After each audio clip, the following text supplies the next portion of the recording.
नमस्कार, स्वागत है आपका एबीपी न्यूज में। आपके साथ मैं हूं नेहा पंत। वक्त है बड़ी बहस का और आज हमारी बड़ी बहस का सवाल है, देश का माहौल किसने बिगाड़ा, बीजेपी ने या कांग्रेस ने?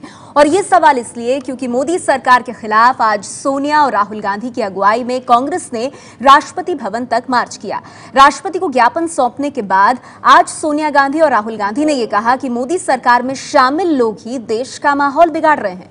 राहुल गांधी ने यह भी कहा कि माहौल बिगाड़ने के लिए बीजेपी और आरएसएस जिम्मेदार हैं। इससे पहले वित्त मंत्री अरुण जेटली ने मौजूदा माहौल को कांग्रेस और लेफ्ट मैन्युफैक्चर्ड बताया था। ये तस्वीरें कांग्रेस के राष्ट्रपति भवन तक के मार्च की। अब इन तमाम चीजों के बीच सवाल यह है कि माहौल किसने बिगाड़ा, बीजेपी ने या कांग्रेस ने?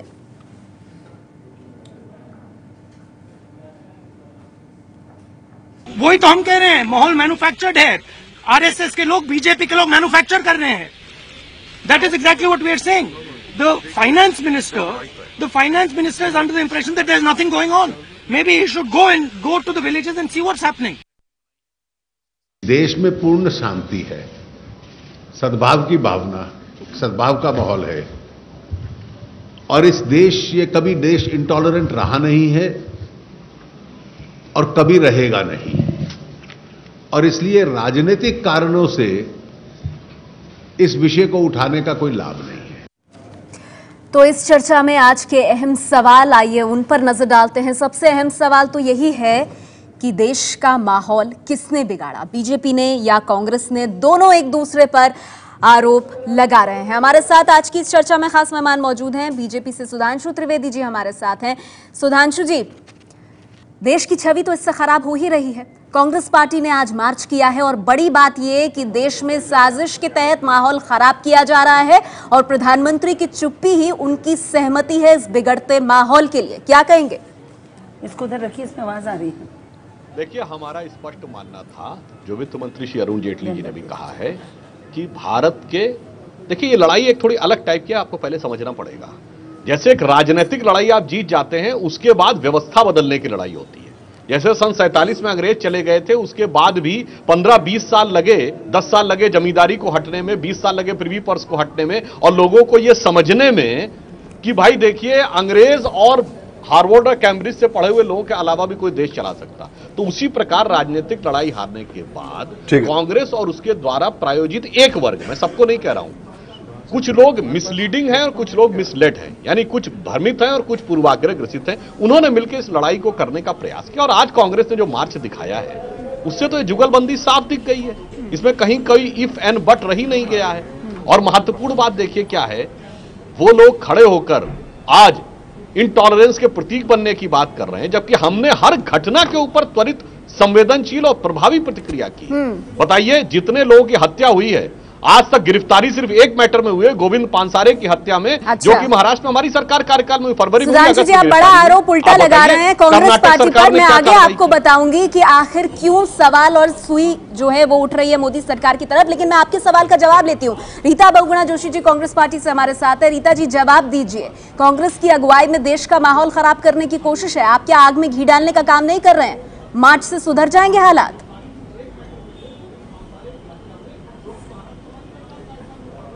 देखिए, हम भी इस बात पर दुर्भाग्य मानते हैं कि वो सरकार और वो पार्टी जो बहुत बड़े बड़े वादों पे सत्ता में आई थी, जिसने 2022 तक देश की सूरत बदलने का वादा किया था और आज दाल और रोटी के लिए हम जो है मोहताज हो गए हैं, उसके खिलाफ हमको जाना पड़ा। क्यों?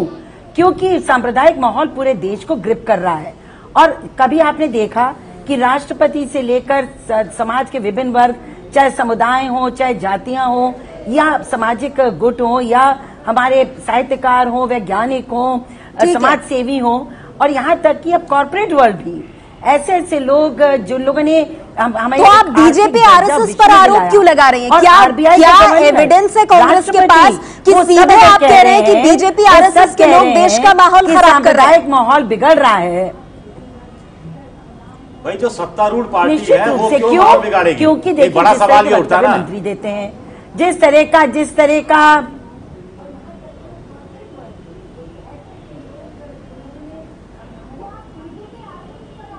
बोलिए जी। रीता जी, सवाल वही था कि सत्तारूढ़ पार्टी खुद देश में माहौल खराब करने की क्यों कोशिश करेगी? आप किस आधार पर बीजेपी और आरएसएस पे सवाल उठा रही हैं? संक्षेप में।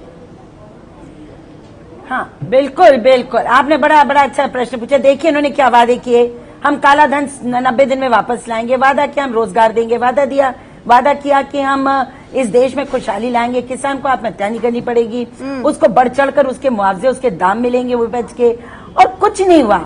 हालात इतने बद से बदतर हो गए कि आज 80 रुपए किलो से 220 रुपए किलो। ठीक है, आप कह रही हैं बदतर हालात से ध्यान हटाने के लिए बीजेपी और आरएसएस के लोग ये करा रहे हैं। प्रोफेसर संगीत रागी आरएसएस से मेरे साथ मौजूद हैं, आरएसएस एक्सपर्ट प्रोफेसर रागी। बड़ा आरोप कांग्रेस का, जहां आरएसएस को ही जिम्मेदार ठहरा गया है देश के माहौल को बिगाड़ने का।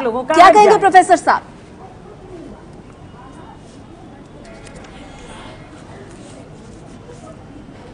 ऐसा है कि कांग्रेस पार्टी को सारी चीजों में आरएसएस का ही हाथ दिखता है। बिल्कुल ठीक उल्टा, यदि आप पूरी तरह से सरसरी निगाहों से आप देखेंगे तो 2014 और 2015 के बीच का एक पैटर्न आपको साफ दिख जाएगा। जब दिल्ली में विधानसभा का चुनाव था तब भी कांग्रेस जो है इस प्रकार के कम्युनलिज्म का नारा निकाल करके लाई थी ताकि माइनॉरिटीज का वोट जो है वो दिल्ली में पोलराइज हो सके। ठीक बिहार चुनाव के पहले इस प्रकार की घटनाएं की जा रही हैं ताकि बिहार चुनाव में लाभ मिल सके कांग्रेस को, और दूसरा ताकि मुस्लिम्स का पोलराइजेशन हो सके। कांग्रेस का पूरा इतिहास रहा है कि वह मान करके चलती है कि 80% जो हिंदू है वो जाति के नाम पर बिखरा हुआ है और 20% जो माइनॉरिटीज है हम उसका यदि पोलराइजेशन करेंगे तो पोलराइजेशन की राजनीति कांग्रेस खेल रही है। चलिए अभी यही वह इक्वेशन है जिसके आधार पर कांग्रेस ने पूरा मुकेश खन्ना भी मौजूद हैं, नीति अपनाई है, भेद करने की नीति अपनाई है, समाज को तोड़ने की नीति अपनाई है कांग्रेस। तो क्या बिगड़ते माहौल के लिए कांग्रेस जिम्मेदार है?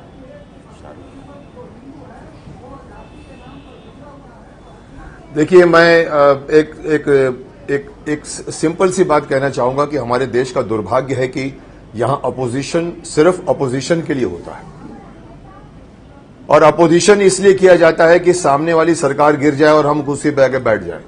ये कांग्रेस और जो कुछ भी लोग कर रहे हैं उनको देश की कोई फिक्र नहीं है। उनके टाइम पर भी ये सब कुछ होता था, आज उनको वही चीज दिख रही है कि ये बीजेपी कर रही है या आरएसएस कर रही है। उनको ये नहीं दिख रहा है कि ये देश के लिए बीजेपी और आरएसएस और पंडित नरेंद्र जी और हमारे जो मोदी जी जो है जो इतनी बड़ी बड़ी बातें सोच के अगर कुछ प्लान बना रहे हैं, हाँ। तो उनको सहयोग देने के बदले आप ऐसा माहौल बना रहे हैं कि आप तो अभिनय की दुनिया से आते हैं, आरएसएस और बीजेपी जो कुछ भी करे देश के लिए कम्युनल हो जाता है। अभिनेता शाहरुख खान भी तो असहिष्णुता की बात कर रहे हैं, तो क्या उनको भी कांग्रेस डायरेक्शंस दे रही है? देखिए, हर चीज के मैं किसी इंडिविजुअल पे नहीं जाना चाहूंगा, लेकिन आप रुख देखिए, हर चीज के पीछे पॉलिटिक्स नजर आती है मुझे, चाहे वो माफ कीजिएगा, आपके सिग्नल के साथ कोई प्रॉब्लम हुई है? हमारे साथ यहाँ पर है कि भाई ये सरकार है इसीलिए ये सब कुछ हो रहा है। मुकेश खन्ना जी, मेरा एक सवाल है आपसे। गलत चीज है, एकदम एब्सोल्युटली गलत चीज है। एक सवाल है, देश की किसी को भी फिक्र नहीं है। मुकेश जी, एक छोटा सा सवाल है। सिर्फ वो पार्टी की सत्ता अपना हथियाना चाहते हैं वो लोग। एक छोटा सा सवाल है मेरा आपसे कि अभी 4-5 दिन पहले एनफोर्समेंट डायरेक्टर ने फेमा के उल्लंघन के आरोप में शाहरुख खान को सम्मन जारी किया, और उसके 4-5 दिन बाद शाहरुख खान अचानक कहने लगे कि देश में असहिष्णुता का माहौल हो गया है। तो इन दोनों में आप कोई संबंध देखते हैं क्या?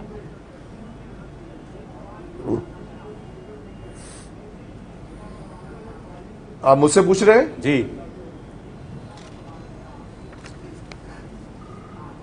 हाँ, मैं कह रहा हूं कि डेफिनेटली कहीं ना कहीं से पॉलिटिक्स जुड़ी हुई है इस बात को लेकर। कहीं ना कहीं कोई इंडिविजुअल आदमी कभी देश के खिलाफ नहीं बोलता। बोलने का हम आर्टिस्टों के पास वक्त नहीं होता कि हम देश की हालात के ऊपर कमेंट पास कर सके। शाहरुख खान जैसे आदमी, इतने बिजी आदमी, अपने शूटिंग में बिजी हैं, वो क्यों आकर ऐसी बातें करेंगे? तो हर चीज के बीच में कहीं ना कहीं मुझे राजनीति नजर आती है, और ये राजनीति बंद होनी चाहिए। और आप कह रहे हैं इस राजनीति को हवा देने का काम कांग्रेस पार्टी कर रही है। हमारे साथ मशहूर आज गुरु प्रहलाद कक्कड़ साहब भी मौजूद हैं, मैं उनकी भी राय लेना चाहूंगी। प्रहलाद कक्कड़ साहब, आपने हमारे तमाम मेहमानों को सुना। देश में अभी सबसे बड़ा सवाल यही उठ रहा है कि माहौल कौन बिगाड़ रहा है, सत्ताधारी बीजेपी या विपक्ष में बैठी कांग्रेस पार्टी? देखिए, माहौल तो बेसिक जो कम्युनल इश्यूज थे वो तो इंडिपेंडेंस से अभी तक चालू है, और ये नहीं क्या ये सडनली अभी हो गए हैं या पहले ज़्यादा थे या अब कम थे। पर ये एक बात है, जब मोदी साहब ने जब वो प्राइम मिनिस्टरशिप की थी तो उनने बोला था कि हम सबको एक साथ ले जाएंगे, पर जो ये बीजेपी के जो 2-3 फ्रिंज एलिमेंट्स जो हैं उनको इर्रिस्पॉन्सिबल स्टेटमेंट्स बनाने में मुझे समझ में नहीं आता किसने इजाज़त दी और क्यों वो जारू है। ऊपर से मीडिया ने एक छोटे से इशू को इतना बड़ा उछाल दिया है अभी इस देश में कि सब सोच रहे हैं कि हर पर्दे के पीछे कोई ना कोई what you call communal issue छुपा हुआ है, and it has become so aware, क्योंकि अब तक मीडिया कभी इतना उछालती नहीं थी ऑल द कम्युनल इश्यूज जो इंडिपेंडेंस से अभी तक हो रहे हैं। तो ये नहीं कि suddenly communal issues have suddenly come up today, it's not that. और ये अगर आप देखिए तो जान पहचान के आपको तकरीबन 6 इंसिडेंसेस होंगे जो लास्ट 2-3 महीने में जो इतना बड़ा माउंटेन सा बना दिया, इतना पहाड़ सा बना दिया लोगों ने कि the whole country is become vitiated. पर obviously where there is fire, where there smoke there will be fire. तो आप ये तो कह रहे हैं प्रहलाद खट्टर साहब कि धुआं है तो यानी आग कहीं ना कहीं लगी होगी। हमारे साथ मौलाना हमीद नुमानी साहब यहाँ स्टूडियो में मौजूद हैं। मौलाना साहब, ऐसा नहीं है कि अल्पसंख्यकों के खिलाफ दुर्भाग्यपूर्ण घटनाएं अतीत में नहीं हुई जब कांग्रेस की सरकार नहीं थी, तो बीजेपी ये सवाल पूछ रही है कि आज ही ये हल्ला क्यों मचाया जा रहा है? देखिए, जो है गुजरात हो या 84 का जो है सिख विरोधी दंगे हो या नीली हो या जो है बोडो एरिया के दंगे हो या मुजफ्फरनगर के या जो है जबलपुर के, ये कांग्रेस के दौर में भी जो है गुजरात से भी बड़े बड़े जो है फसादात हुए। लेकिन यह है कि उस वक्त जो है जो 2002 में जो गुजरात का दंगा हुआ तो उस वक्त से अब जो है वो मीडिया जो है इतना पावरफुल नहीं था। परेशान तो उस वक्त भी होते थे लोग, और जो है खत लिख के कहते थे, और यह है कि फ़ोन की भी इतनी सुविधा नहीं थी जो आज तरह जो है मोबाइल है और जो सोशल मीडिया है। तो दंगे होते थे, परेशान होते थे। एक बात यह, दूसरी बात यह है कि आप ये देखेंगे कि इधर जो है 1100-1200 साल की जो है वो तारीख और इतिहास में देखें कि जो लोग जो है अखलाक को जो है वो गाय काटने या गोश्त मांस खाने या जो फ्रिज में रखने के नाम पे जो है मार देते हैं, वो लोग जो है वो सत्ता में नहीं थे। अब जो है नरेंद्र मोदी के सत्ता में आने के बाद जो है ये लोग सोच रहे हैं कि हम जो है वो खुद जो है वो सत्ता का हिस्सा है, और कई चीजों को जो है वो समझने की जरूरत है। अब जैसे जो है नहीं, लेकिन नुमानी साहब ये बताइए ना कि तो फिर अखलाक की आप अगर बात कर रहे हैं तो वो घटना उत्तर प्रदेश में हुई, वहां समाजवादी पार्टी सरकार है, उनके लिए क्यों नहीं मार्च किया जाता? समाजवादी पार्टी के खिलाफ क्यों नहीं आवाज बुलंद की जाती? नहीं, वो समाज वहां जो है असल जिम्मेदारी जो है वो समाजवादी पार्टी की है। हाँ। जब भी जो है कहा जाएगा हालात को सुधारने के लिए जिम्मेदारी की बात आएगी तो वो अथॉरिटी से ही जो है वो कहा जाएगा। अब जो है वो कोई भी जो है किसी को मार देता है या जो है हमला करता है तो उससे आप नहीं कहेंगे, चूंकि उसने तो कानून को हाथ में लेके खुद ही जो है एक गलत काम किया है, घृणित और आपराधिक कार्य किया, उससे नहीं कहा जाएगा बल्कि उसको रोकने की कोशिश। तो मौलाना साहब यही सवाल है जो बीजेपी कह रही है कि जिन राज्यों में राज्यों की पार्टियां हैं, सरकारें हैं, अगर वो सुध नहीं ले रही तो निशाना सीधे मोदी सरकार पर क्यों? साहित्यकार, इतिहासकार और वैज्ञानिकों के बाद अब अभिनेता शाहरुख खान को भी लगता है कि देश में माहौल बिगड़ा है। सरकार ये कहती रही है कि सब कुछ साजिश के तहत हो रहा है, और ऐसे में सवाल उठता है कि क्या शाहरुख भी साजिश कर रहे हैं? When we start questioning creativity or creative people, we are doing the most disservice to the nation. If there is intolerance to creativity, and if there is intolerance in a country because of religion, we are taking away every forward step a nation is taking. नेताओं के बाद अब अभिनेता भी माहौल के खिलाफ बोलने वालों की लिस्ट में शामिल हो गए हैं। शाहरुख ने अवार्ड लौटाने वालों का समर्थन किया है, जबकि सुपरस्टार कमल हासन ने कहा है कि अवार्ड लौटाना सरकार का अपमान है। मेरी सिर्फ यही दुआ है और होप है कि जो सिंबलिज्म उन्होंने शुरू किया है उससे काम बेहतर हो जाए, उससे कुछ ना कुछ सॉल्व हो जाए। इंसल्ट अ गवर्नमेंट और the people who give an award to you with love, इससे कुछ नहीं होता। You bring attention to it, but there are many more ways of bringing attention. Shahrukh Khan को बॉलीवुड का बादशाह कहा जाता है। देश में करोड़ों उनके चाहने वाले हैं, लेकिन बीजेपी के नेता साध्वी प्राची शाहरुख खान को पाकिस्तानी एजेंट बता रही हैं। मैं समझती जो इस तरह की बात करते हैं वो हिंदुस्तानी नहीं हो सकते, निश्चित रूप से वो पाकिस्तानी एजेंट है। शाहरुख से पहले इन्फोसिस के संस्थापक NR नारायण मूर्ति भी कह चुके हैं कि भारत में अल्पसंख्यकों के मन में काफी डर है और वो चाहते हैं कि सरकार उनमें विश्वास की भावना वापस लेकर आए। नारायण मूर्ति वही शख्स हैं जो कभी मोदी के मुरीद रहे हैं। इनके अलावा कॉरपोरेट इंडस्ट्री का बड़ा चेहरा बायोकॉन लिमिटेड की चेयरपर्सन किरण मजूमदार शॉ भी बिगड़े माहौल पर चिंता जता चुकी हैं। RBI गवर्नर रघुराम राजन भी देश में बढ़ती असहनशीलता पर बोल चुके हैं।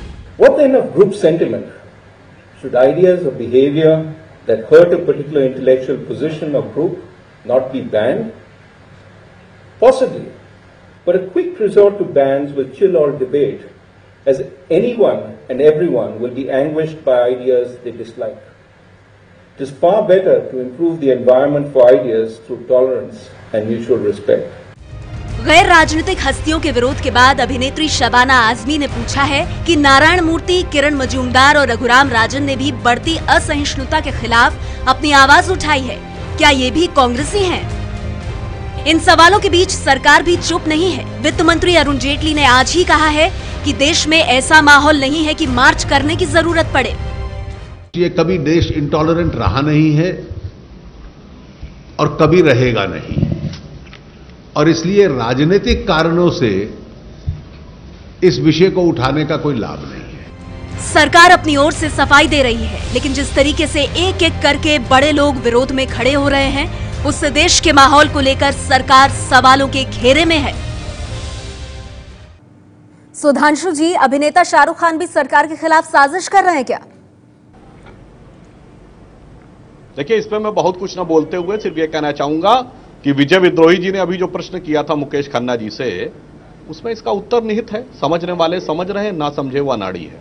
रघुराम राजन और राष्ट्रपति के बारे में क्या कहेंगे सुधांशु जी? मैं सिर्फ इतना समझना चाहती हूँ कि इन लोगों का क्या एजेंडा हो सकता है। जी, हम बिल्कुल आ रहे हैं। देखिए, जो लोग वित्तीय व्यवस्था से जुड़े हैं उनका कंसर्न दूसरा है, उनकी बातों से मैं सहमत हूं। जिस प्रकार का दुष्प्रचार का वातावरण बनाया जा रहा है राजनीतिक कारणों से, उससे देश का वित्तीय माहौल बिगड़ता है, अंतर्राष्ट्रीय स्तर पर छवि खराब होने का प्रयास होता है। तो चाहे नारायण मूर्ति जी हो, किरण मजूमदार शाह हो, रघुराम राजन हो, उनको लगता है, क्योंकि रघुराम राजन जी तो पहले ही बोल चुके थे जब उन्होंने रेपो रेट कम किया था कि मोदी गवर्नमेंट ने भटकाया जा रहा है, उन्हें मिसलीड किया जा रहा है। जेडीयू से अजय आलोक जी मेरे साथ हैं। अजय आलोक जी, कुछ लोग मिसलीड कर रहे हैं और कुछ लोग मिसलीड हो रहे हैं। ठीक है सुधांशु जी, आपने अपना पॉइंट रख दिया, मैं समझ गई। अब मैं इस पर आलोक जी से मैंने एक पॉइंट पे कहना चाहूंगा। आपके पास सर, अगर कोई बैठकर इस देश में प्रधानमंत्री को ब्रह्म पिशाच कहता है, नरभक्षी कहता है, और वो लोग सत्ता में है जिन्होंने चाय वाला, यमराज, मौत का स्वागत, लहू पुरुष क्या क्या बोला, उसके बाद भी कोई ये कहे कि असहिष्णुता है, तो बात तर्कसंगत नहीं। अजय आलोक जी क्या कहेंगे? इससे ज्यादा सहनशीलता नहीं हो सकती। बोल रहे हैं, अब इससे ज्यादा क्या टॉलरेंस चाहिए? सीधे प्रधानमंत्री पर निशाना साध रहे हैं, फिर भी बोल रहे हैं।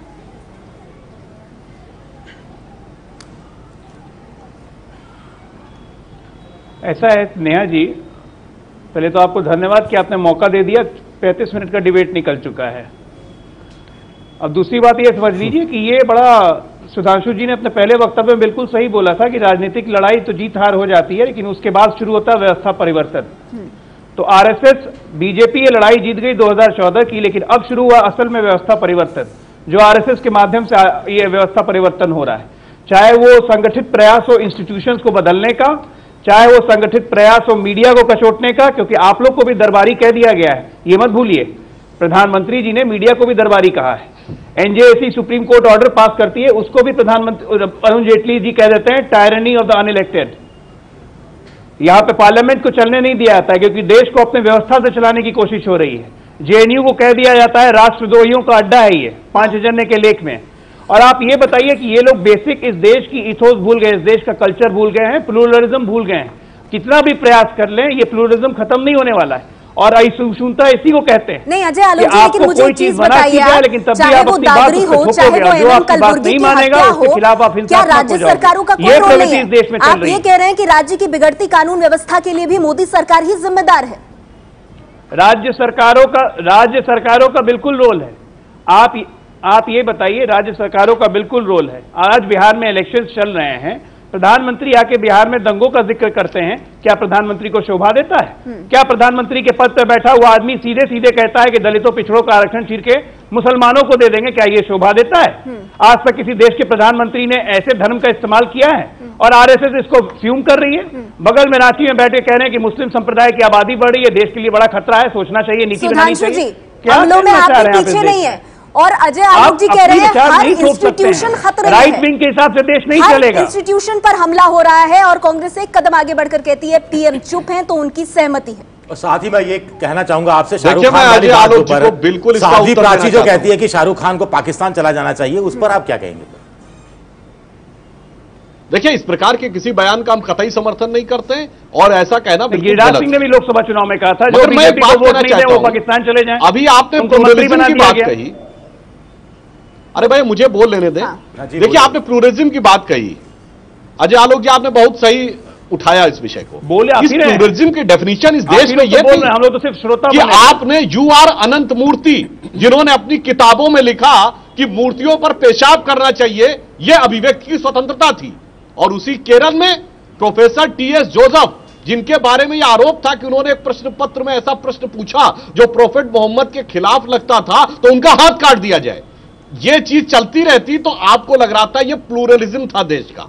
देश का प्लूरलिज्म वो था कि 1987 में जिस समय शाहबानो कांड होता है तो अगर आप देखेंगे धार्मिक मामले में सरकार हस्तक्षेप नहीं करना चाहती। ठीक है, यदि धार्मिक मामले में हस्तक्षेप नहीं करना चाहती सरकार, तो दूसरे संदर्भ में उसी सरकार का व्यू क्या था कि भगवान राम कहां पैदा हुए ये कौन तय करेगा। ऐसा अंतर चलता रहे तो आपको प्लूरलिज्म नजर आता है। इसलिए मैं कह रहा हूं ये एक तरीका है, एक विचारधारा है इसको दबित, दलित, वंचित और शोषित रखने का, इसलिए आज उसको थोड़ा सा इस्तेमाल किया है तो ये लड़ाई लड़ने का प्रयास किया जा रहा है। मुकेश खन्ना जी, आपने अजय आलोक जी को भी सुना। मुकेश खन्ना जी, सवाल यहाँ पर यह है कि ये तो हर वर्ग से लोग आ रहे हैं ना, और जब सरकार में बैठे लोग जैसे संस्कृति मंत्री महेश शर्मा कहते हैं कि राइटर्स पहले लिखना तो छोड़ें फिर देखेंगे, योगी आदित्यनाथ जो सांसद हैं कहते हैं तन मन धन और गन से हम हर तरह की सेवा करेंगे, जब साक्षी महाराज कहते हैं गाय के मुद्दे पर मर जाएंगे या मार देंगे, ये तो सरकार के या तो अंग है या फिर जवाब देना है। सांसद है। मैं आती हूं सर, मुकेश खन्ना जी, तो फिर यहाँ पर कांग्रेस मुझे इसका जवाब देने का मौका दीजिएगा, आपने गंभीर प्रश्न उठाए। ठीक है, फिर आऊंगी सर आपके पास। मुकेश खन्ना जी, यहाँ पे कांग्रेस कहाँ आती है? यहाँ तो एक ताकतवर प्रधानमंत्री देश के इन लोगों पर तो लगाम लगा सकते हैं जो खुद उनकी अपनी पार्टी के हैं, सरकार में बैठे हैं। मुकेश जी,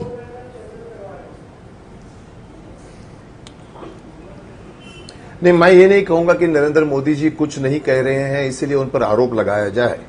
मैं ये कह रहा हूं कि जो लोग भी कह रहे हैं, क्या कोई समझदार आदमी ये नहीं देखता कि इसके पीछे राजनीति की बू आ रही है?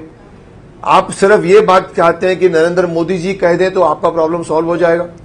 नरेंद्र मोदी जी ने अगर उनके ऊपर टिप्पणी नहीं की और यहां हर छोटी छोटी बात के ऊपर ऐसे दावे एक दूसरे पर ठोके जा रहे हैं जिससे लगता है कि देश तो अलग बैठा हुआ है, यहां एक पार्टी, दो पार्टी, तीन पार्टी अपनी मर्जी से कर रही है, ये अवार्ड वापस कर रहे हैं। मैं शाहरुख खान जी को शाहरुख खान की बात को मैं नहीं लेना चाहूंगा, लेकिन कमला हसन जी की बात को मैं लेना चाहूंगा कि सही कहा है उन्होंने कि ये सरकार का अपमान। पर अगर आप मुझसे छोटी बात कह रहे हैं, अगर आप मुझसे पूछे तो ये अवार्ड वापस करना, ये अवार्ड वापस करना भी अपने आप में एक तरीके का अपोजिशन क्रिएट किया गया। छोटी बात है मुकेश जी, अवार्ड वापस का कोई मतलब नहीं है, कोटा छीन कर मुझे कोई फर्क नहीं पड़ता किसी ने किसी को ये छोटी बात है। बदला लेने का वक्त आ गया है मुजफ्फरनगर में। जनता को भी कोई फर्क नहीं पड़ता कि आपने अवार्ड अपना वापस लौटा दिया। बात है कि आजकल अवार्ड मिलना उसमें कोई ये छोटी बात है कि आप घर वापसी की बात करें, वापस करनी भी एक तरह की राजनीति है। क्यों शुरू हुई? अचानक क्यों शुरू होगी? पहले क्यों नहीं हुई? पर आप टिप्पणी करें, दिखता नहीं आप लोगों को इसके पीछे राजनीति? बात है। ठीक है, वैसे मैं आपको बता दूं मुकेश खन्ना जी, आप अपनी बात रख रहे हैं तो साइड बाय साइड आप सुन ही रहे हैं। कांग्रेस पार्टी से रीता बहुगुणा जोशी कह रहे हैं कि भाई क्या छोटी बात है, दलितों को लेकर वीके सिंह ने जो बात कही वो छोटी बात है, जो कुछ उत्तर प्रदेश में होता है इलेक्शन से ठीक पहले वो छोटी बात है। लेकिन आप कह रहे हैं कि प्रधानमंत्री नरेंद्र मोदी हर बात पर टिप्पणी करें और उसको लेकर आप बड़ा मुद्दा बनाएं, क्या ये अब अपने आप में सही है। प्रहलाद कक्कड़ साहब हमारे साथ है। प्रहलाद जी, आपको समझ आ रहा है क्या वाकई में ये स्वतः ही हो रहा है, जो नाराजगी लोगों की है वो निकल रही है, या इसके पीछे बड़े तौर पर राजनीति शामिल है, राजनीति हवा दे रही है इसे? प्रहलाद जी देखिए, जो आर्टिस्ट जो है ना इस देश के, they are the most important conscience of the nation. अगर वो अपने अवार्ड वापस कर रहे हैं and they collectively feel that कुछ माहौल बिगड़ रहा है, तो कुछ माहौल बिगड़ रहा होगा।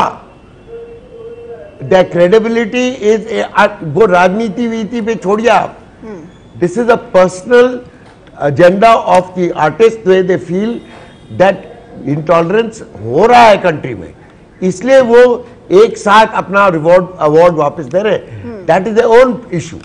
अब different artist have different ways of protesting, but the fact is that they are protesting. नहीं तो एक प्रहलाद कक्कड़ जी, जब प्रहलाद कक्कड़ जी, जब वित्त मंत्री अरुण जेटली इसे कागजी बगावत कह रहे हैं, तो उसको कह रहे हैं कि ये तो कागजी रिवोल्ट है, महिलाओं का आचरण क्या होगा, और इनकी लीनिंग्स देखिए, साहित्यकारों की लीनिंग देखिए। अभी आपने सुधांशु जी को सुना, सुधांशु जी साफ कह रहे हैं कि कुछ लोग मिसलीड कर रहे हैं और कुछ लोग मिसलेड है। नेहा जी, वो कहावत सुनी आपने? नेहा जी, कहावत सुनी आपने? जी नेहा जी, ये कहावत सुनी आपने? कौन सी सर, कौन सी? जब रोम जल रहा था तो नीरो बांसुरी बजा रहा था, वही काम अरुण जेटली कर रहे हैं अभी। सुधांशु जी, बड़ा आरोप। जब रोम जल रहा था तो नीरो बांसुरी बजा रहा था, बड़ा आरोप। जेटली साहब वही काम छवि तो खराब हुई है सर, दिख रहा है। सुधांशु जी बैठे हुए हैं, देखिए छवि तो खराब हुई है, बाकी जो सच है, जो झूठ है, आगे आएगा सामने। पर सुधांशु जी, एक बिजनेस फ्रेंडली सरकार की इमेज को तो धक्का लगता है ना, जब राष्ट्रपति से लेकर साहित्यकारों तक ये आवाज उठती है। सुधांशु जी, अब क्या मैं शांतिपूर्वक बोल सकता हूं? सारे प्रश्न सर। भाजपा से ही पूछे गए थे, मुझे क्रमशः बोलने दें। बिल्कुल सही कहा है जय आलोक जी ने कि रोम जल रहा था। मैं पूछना चाहता हूं, 1739 में नादिर शाह के दिल्ली के कत्लेआम के बाद अगर सबसे बड़ा कत्लेआम हुआ यही नवंबर 1984 में, तब रोम जलता नहीं दिख रहा था। अरे नादिर शाह देश विभाजन के बाद, अरे भाई ये क्या तरीका है यार, मुझे सेंटेंस नहीं पूरा करने देता, ये क्या तरीका है? नहीं ये गलत है, मुझे पूरा करने देंगे, ये क्या तरीका है? आप एक तो तत्वों को बैठा लेंगे और भाजपा से ही सारे प्रश्न पूछेंगे और दूसरा वाक्य बोलने नहीं देंगे, ये तरीका तो बिल्कुल ठीक नहीं है। सुधांशु जी, मैं उन्हें शांत कर, एक मिनट। फिर आप लोग जो बोलना है यदि बोलना तो बोल लीजिए। किसान आप जो चाहती है, किससे चाहती है? सरकार से चाहती है ना, तो प्रवक्ता बैठे उन्हें सुनेंगे या नहीं सुनेंगे? यहाँ पे थोड़ा टॉलरेंस रखिए मैम। एक मिनट मैम, आप सुने तो सही उन्हें, आपके और उनके सुधांशु जी, ये बोलने नहीं देना चाहते। नहीं सुधांशु जी, और वही तरीका आप लोग देश के दिमाग को भ्रमित कर रहे हैं। एक मिनट सुधांशु जा रहे हैं, आप बोलने दीजिए सुधांशु जी। मुझे जवाब देने दीजिए, देश क्या करेगा, कौन भ्रमित हो रहा है? देश वर्तमान देखिए मेरी मजबूरी है, मुझे ब्रेक लेना होगा। आप लोग इस तरह से अगर बोलने नहीं देंगे किसी को तो फिर ये बहुत गलत संदेश देता है। नुमानी साहब जी, नुमानी साहब मैं आपके पास भी आऊंगी, माफ कीजिएगा। बड़ी बहस के आखिरी चरण में है हम, वक्त हमारे पास कम है। सुधांशु जी अपनी बात रखिए आप। सुधांशु जी अगर आप मुझे सुन पा रहे हैं, सुधांशु जी के पास मैं आऊंगी, लेकिन विजय वो एक लाइन जो आप बोलना चाहते थे। देखिए, अगर ये सब बिहार चुनाव के कारण ही हो रहा था, देश का माहौल बिगड़ रहा था, तो आज शाम 5 बजे चुनाव प्रचार का आखिरी दौर का खत्म होने के बाद मुझे लगता है माहौल सुधरना शुरू हो जाना चाहिए। चलिए ठीक है, तो उस पर नजर रखेंगे क्योंकि अजय आलोक जी ने वो बड़ा आरोप उस पर लगाया है। लेकिन सुधांशु जी आप अपनी बात रखिए, तमाम जो सवाल हैं ये मोदी सरकार से। देखिए, हम ये कहना चाहेंगे, आज की जो घटना शुरू हुई थी, दादरी से शुरू हुई थी ना। हम ये नहीं कह रहे उत्तर प्रदेश सरकार को आरोप लगाइए, उत्तर प्रदेश सरकार ने जो रिपोर्ट दी है वो देख लीजिए क्या है। जब उत्तर प्रदेश सरकार ही उसे सांप्रदायिक विषय नहीं मान रही है, तब भाई आप उसको क्यों हल्ला मचा रहे हैं? श्री कुलबर्गी की हत्या हुई कर्नाटक में, बता दें कांग्रेस सरकार ने कितनी गिरफ्तारियां की हैं। अभी कल ही कुलबर्गी, दाभोलकर और पंसारे के परिवार वाले सिद्धारमैया से मिले हैं और कहा है कि जल्दी कार्रवाई करिए। दाभोलकर की हत्या हुई, प्रदेश और केंद्र दोनों में कांग्रेस की सरकार थी, बताए क्या कार्रवाई हुई है? हाँ, पंसारे की हत्या हुई, हम लोगों ने गायकवाड़ को गिरफ्तार किया है। यथार्थ तो ये है, क्योंकि प्रधानमंत्री रिएक्ट करेंगे तो और आपके नेता जैसे न्याय जी आप वही चीज पढ़ेंगे सुधांशु जी, आपके नेता संवाददाता आपको वीके सिंह, योगी आदित्यनाथ, साक्षी महाराज महाराज, तो उससे क्या नहीं आपकी होगा। सरकार आपके नेता संवादहीन है? एक अब मैं मिनट, आ रहा एक हूँ, मिनट। साक्षी महाराज बहुत संक्षिप्त में सर, 10 सेकंड में अगर आप बता पाए। मैं जवाब देना चाहता हूं। हाँ, 10 सेकंड में अगर आप आपको बता पाए। साक्षी महाराज, योगी आदित्यनाथ या साध्वी निरंजन ज्योति, साध्वी प्राची, इन सब लोगों के बारे में अगर कुछ लगता है तो ये लोग एक धार्मिक फिगर हैं और बाद में सांसद हैं, और आप लोग इनको फ्रिंज एलिमेंट कहते हैं। आप लोग इनको फ्रिंज एलिमेंट कहते हैं। अरे मैं पूछना चाहता हूं, अफजल गुरु जिसने जल नहीं बम की बात कही थी, उसकी क्षमा याचना के लिए गुलाम नबी आजाद ने दिल्ली में आकर गुहार लगाई थी कि नहीं? मणिशंकर अय्यर उसके फेवर में बोले, फ्रिंज एलिमेंट फ्रिंज एलिमेंट कैसे हो सकते हैं सर? फ्रिंज एलिमेंट कैसे हो सकते हैं? सांसद और मंत्री फ्रिंज एलिमेंट नहीं हो सकते, और शायद इसीलिए विपक्ष का इतना तीखा विरोध। लेकिन सवाल दूसरी तरफ से भी है, और सवाल यह है कि आग में घी डालने का काम क्या नहीं हो रहा है? मार्च करके हालात सुधरेंगे। बहुत बहुत शुक्रिया आप सभी मेहमानों का हमारे साथ आज की इस चर्चा में जुड़ने के लिए।